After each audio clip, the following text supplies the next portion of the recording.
Heho Pop Gengs.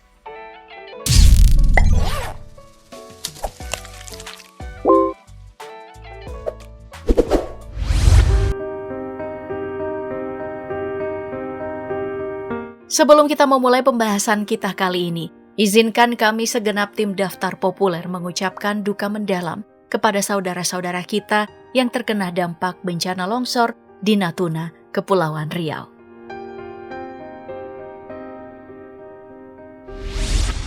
Oke, aku ambil nafas dulu. Soalnya ada banyak hal berat yang bakal kita bahas selama seminggu ini. Tapi, aku pengen minjam komentar salah satu Pop Gengs yang menurut aku cocok untuk pembahasan kita kali ini. Terima kasih matahari kami Mario Dandi, karena sudah jadi penerang lampu pajak yang selama ini remangan terus. Kenapa aku setuju dengan komentar ini? Karena ada banyak fakta baru, masalah baru yang lebih besar, lebih terstruktur, terus nih lebih kompleks mencuat dari Rafael Alun Trisambodo. Padahal hanya gara-gara kebucinan anak imbasnya jadi petaka untuk keluarganya.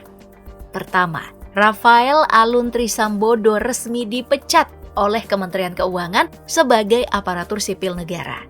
Inspektorat Jenderal atau Irjen merekomendasikan untuk memecat saudara RAD. Kedua, ada fakta baru yang muncul kalau Rafael Alun ini punya 40 rekening senilai 500 miliar rupiah. Wah, kalau ini benar artinya harta kekayaan yang dilaporkan di LHKPN itu cuman 10%-nya aja. PPATK sih mengklaim kalau 40 lebih rekening tersebut udah diblokir, baik itu rekening milik pribadi atau perusahaan. Dan semoga aja sih ya, info dari akun Twitter centang biru ini cuma berita angin lalu aja, karena emang Rafael ini lagi viral. Tapi kalau benar juga, wadidaw, harta triliunan ini mungkin ada dari hasil bayar pajak kita nih. Imbas dari harta dikoreknya kekayaan Rafael, Kementerian Keuangan terus jadi sorotan dan arus uang terus ditelusuri. Dari hasil temuan, ternyata ada transaksi mencurigakan senilai 300 triliun rupiah di Kementerian Keuangan. DPR sebut sudah sejak lama, tapi ditutupi Sri Mulyani. Terus menurut Mahfud, transaksi mencurigakan di Kemenkeu itu ngelibatin 460 orang. Artinya kalau begitu nih, ada korupsi berjamaah dong ya di kementerian ini. Mahfud MD sih udah melaporkan 69 pegawai Ditjen Pajak, tapi jumlah baru sekitar 10%. Masih banyak dong yang belum dilapor berarti ya. Cuman yang bikin aku mengernyitkan dahi nih, DPR bilang kalau udah lama, kok baru dibilang sekarang? Sekali lagi terima kasih matahariku Mario Dandi. Kesannya kan ada pembiaran ya kalau kayak gini. Nah, kalau ada desakan bos Kementerian Keuangan Sri Mulyani untuk mundur, itu aku kayaknya setuju deh. Iya, karena dia ini gagal mengamankan uang negara sekaligus gagal mengontrol anak buahnya. Tapi belum selesai dengan gonjang-ganjing masalah uang, ada lagi berita yang nambah-nambah masalah kalau Pemprov DKI anggarkan 4,7 miliar rupiah buat beli mobil Jeep untuk gubernur dan ketua DPRD DKI. Masalah lagi kan ini ya. Kalau anggarannya turun artinya mobil yang lama udah nggak kepake kan? Terus nanti dikemanain? Yang kayak gini pejabat sih nggak pusing mobil lama mau dikemanakan. Yang pusing itu bapak ini. Mobilnya hilang, tahu-tahu dipakai sama polisi. Mau ngadu, nanti dipimpong sana sini. Kalau dipimpong sih masih mending ya. Tapi kalau ditersangkakan jadi berabe. Kabar ini nih contohnya. Niatnya mau jadi whistleblower yang katanya dapat imbalan 200 juta kalau lapor kasus korupsi ke KPK. Malah dia yang dikasuskan. Apes. Lihat tingkah pejabat-pejabat kita tercinta. Aku kok jadi inget dengan film Alangkah Lucu Negeri Ini. Iya, emang ya negeri ini lucu kan? Contoh sederhana lain nih, pemerintah sepakat memindahkan depo pelumpang ke lahan milik PT Pelindo di sekitar Gunung Semeru karena persoalan zona aman. Kalau kayak gini justru jadi masalah baru kan? Soalnya warga di bawah Gunung Semeru yang gak aman. Atau gimana? Kalau Gunung Semerunya aja yang kita pindahkan. Baiklah, kembali ke gara-gara kebucinan anak muda tadi. Kabar terbaru tentang kasus penganiayaan pacar Mario Dandi, AG, resmi ditangkap dan ditahan setelah diperiksa selama 6 jam karena keterlibatannya dalam kasus ini. Terbongkar ada main-main uang di perpajakan, Terbongkar juga kalau masuk Bintara Polri di Polda Jawa Tengah itu mulai maharnya nih 350 juta sampai 750 juta rupiah. Atau kamu gak heran ya?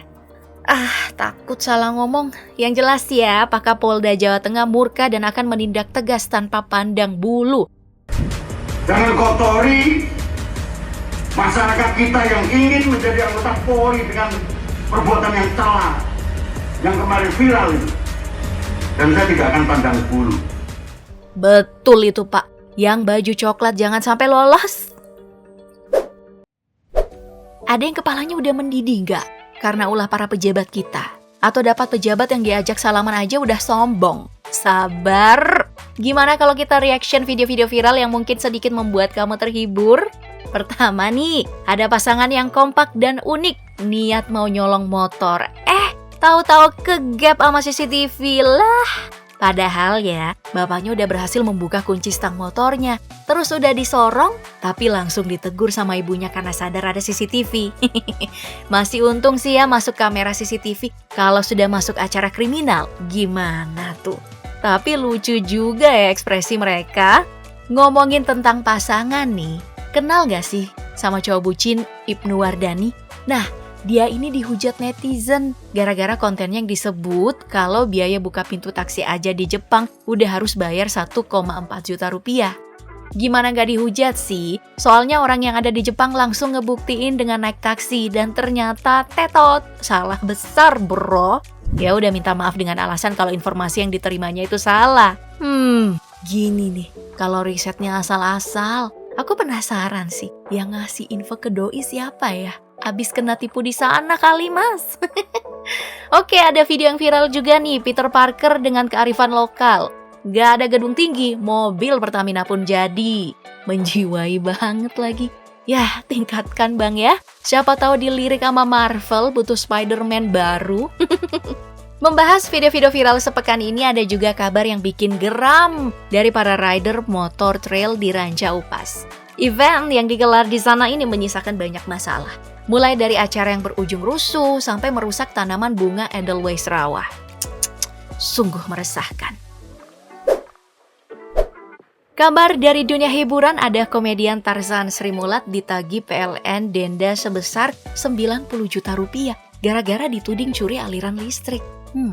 Dari Sportainment, setelah pekan lalu Kui Entertainment dan AHA sukses dengan olahraga pantainya, kini giliran Vindes menggelar turnamen pingpong artis.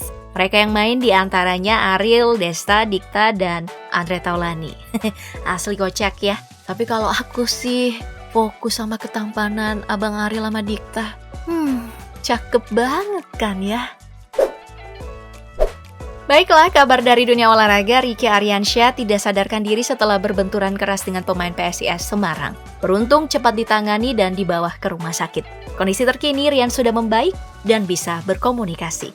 Tapi dalam kejadian ini aku justru fokus nih sama petugas medisnya yang malah ngerekam Ricky Ariansyah berjuang dalam masa krisisnya. Gini nih ya watakora Indonesia, semua mau aja dikontenin. Kabar lainnya, Zainuddin Amali yang mundur dari Menpora dan mau pilih fokus mengurus PSSI. Ya, semoga bisa jadi angin segar ya bagi sepak bola Indonesia.